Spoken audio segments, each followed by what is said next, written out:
first thing I would say is that I'm not anti-feminist per se.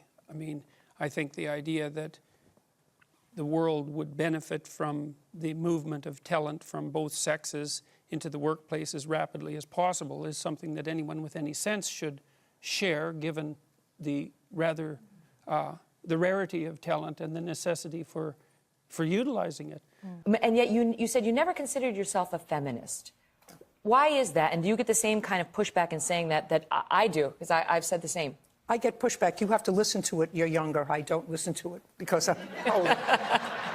Because when I was growing up and going to school and being a lawyer and trying to become a judge and becoming a judge and then becoming a supervising judge, I didn't do it through any organization. Feminism has always been a subject that makes people talk a lot, and that can be shown through any kind of work. Feminism is the belief in social, economic, and political equality of the sexes. It is manifested worldwide and is represented by various institutions committed to activity on behalf of women's rights and their interests. Feminism is divided into 4 waves in time. The first wave was all about voting and gaining property. The second one was about a lot of issues, including family, reproductive rights, and the workplace. The third widened the ideas beyond white middle-class women, addressing different disadvantages women face because of, for example, race and class.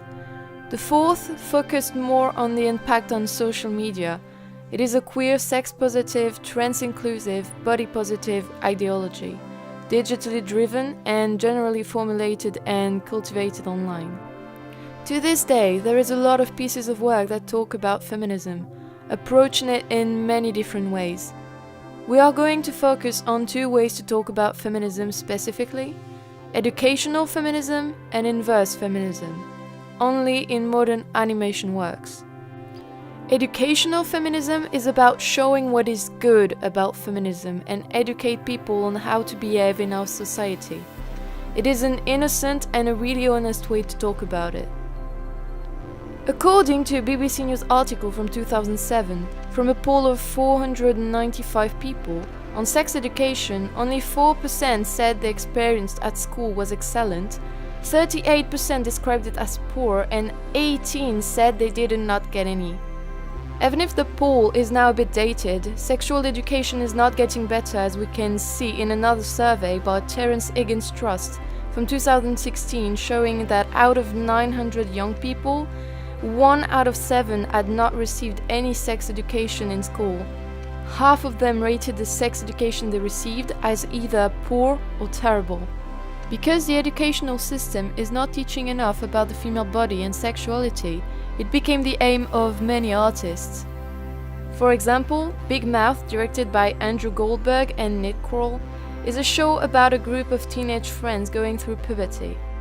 The series show quite realistically the problems faced as puberty hits and their resolutions.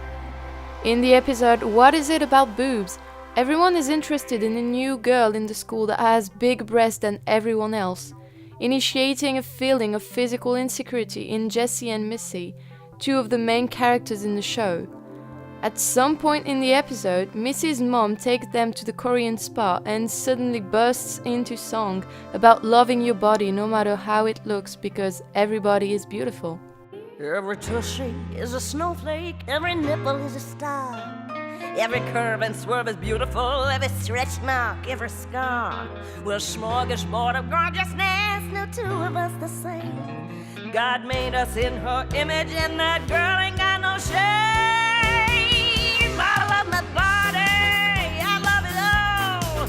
Every wrinkle, pimple, dimple, big or small. The short film Le Clitoris by Laurie Malipot Traversy talks about the taboos around the clitoris and female sexuality with humor and by educating people on the clitoris history. Plan du clitoris. Comme un iceberg, sa plus grande partie est cachée à l'intérieur du corps. 2 racines de 10 cm s'étendent de chaque côté. Ce serait grâce à elles que des femmes ont un orgasme vaginal. where educational feminism is all about showing what is good about feminism and to make people understand how to behave in our society, inverse feminism show anti-feminist scene to demonstrate what is going wrong in society. There is a lot of TV shows using sarcasm and hyperboles to emphasize feminism. In South Park, some jokes can be taken seriously and thus can be found really offensive and against feminism. For example, Cartman's joke in Little Crime Stoppers literally says feminists are just women on the period, to mock the whole purpose of feminism. Oh, well then maybe you can tell me who was in charge of the feminist movement of the early 60s. A bunch of fat old skanks on their periods? Right? But we can understand when we know the type of humor used in the show that the joke goes with the character of Cartman, a spoiled child who always does horrible things to everyone, including his mother and his friends. He can also be anti-Semitic to Kyle, his Jewish friend. All Jews carry gold in a little bag around their necks. The Jews took all the money away. Jewish people don't have rhythm. Jews can't play basketball. Jews cannot play hockey. Jews can't be paladins. Jews can't be pirates. You f***ing Jews ruined Christmas because Jews don't believe in heaven. Stan, you're a Jew? Come on, Butters, you stupid Jew. When we understand the context, it is then way easier to see what the show wants us to know. By showing how Cartman is an undereducated child, we can realize he is not someone we should listen to, but thus do the opposite of what he is doing. Most of the time, a voice of reason is present, showing the right thing to do or say in a feminist mindset, as shown in BoJack Horseman with the character Diane Nguyen, who's an engaged feminist. In The Simpsons, Marge and Lisa Simpson are the one who always show what needs to be done. Like in the episode Girl Just Wanna Have Sums, where Lisa dresses up as a boy to go to an all-men math class instead of the all-girls one, as she wants to make people understand women are as smart as men. In The Way We Was, we see that Lisa is like a Mother Marge, who is a feminist since high school.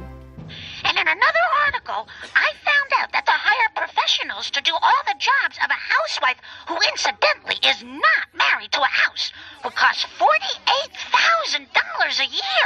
Right on, sister. The first step to liberation is to free ourselves from these male-imposed shackles. Yeah, Mama, take it off. I didn't think it would burn so fast. I guess it's a tissue paper inside.